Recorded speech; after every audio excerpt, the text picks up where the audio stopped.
Hello everybody, I'm sorry that I couldn't be with you today, but we thought we would give the presentation virtually so that you can discuss how well this went across, as well as the topics that we're trying to discuss today, which is the use of social media in e-learning.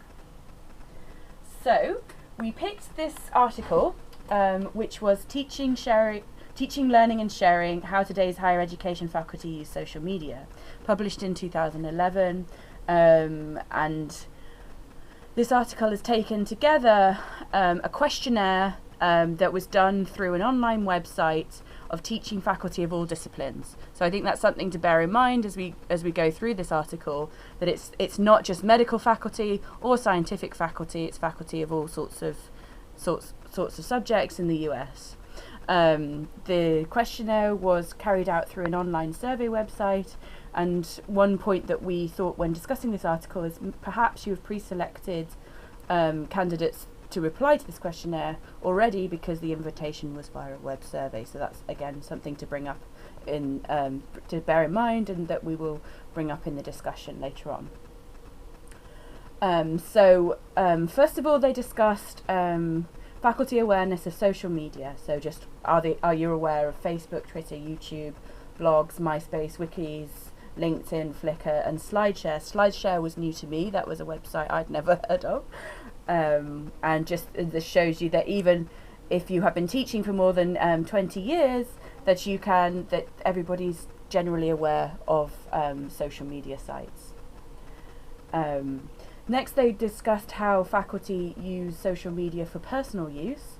Greater than 75% of faculty used social media, and about 50% used Facebook or YouTube. Facebook or YouTube were the most popular sites for social media. And you can see that whilst most people visit or have heard of them, only half the people have posted in these sites recently. And again, Facebook is the most popular social media site. Next, they discussed how faculty use social media in support of their professional career. So this would not be teaching activities, but other activities surrounding their profession. And almost 90% of faculty used social media, and it was quite sort of about a fifth were using it weekly, a fifth daily, and a fifth monthly. So it's quite frequent use.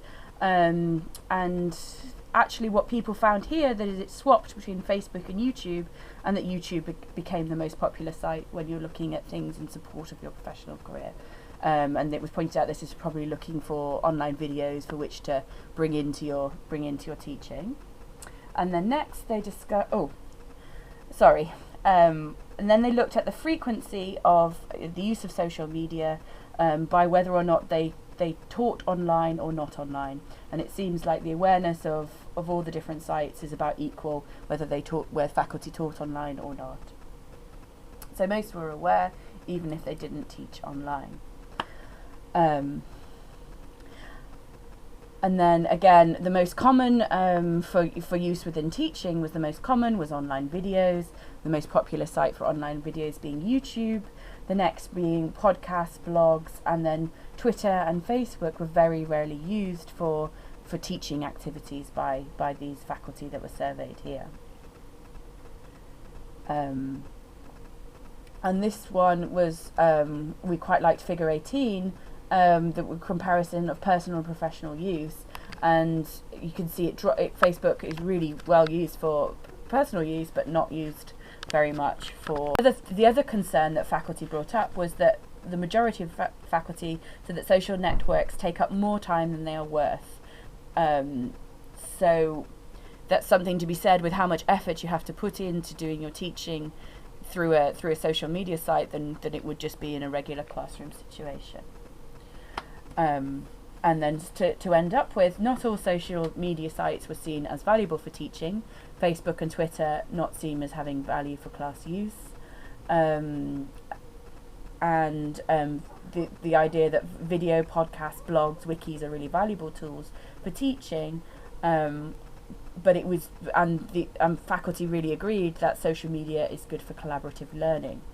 So that took a poll of some of our students in the department, just as a real quick 5-minute coffee chat, and these are some of the statements that came out of our discussion, and I think this is brought out of the article that we've read as well, that we feel that Facebook is really for personal use, and people don't want to coalesce work and personal life and really wants to keep them as separate. So we feel that Facebook is for personal use.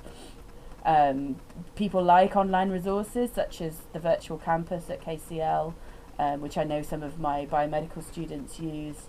The Keats website, which we use, which has been, I think, quite useful for the PGCAP course. That's my only real experience of it. We've had an idea that Twitter may be a good medium for sharing common interests, as it kind of acts like a news feed, so it may help students when they're studying together or asking for help, that you could tweet your hashtag for facilitation of help or direction to new sources. And also there's the idea that nothing captures everybody.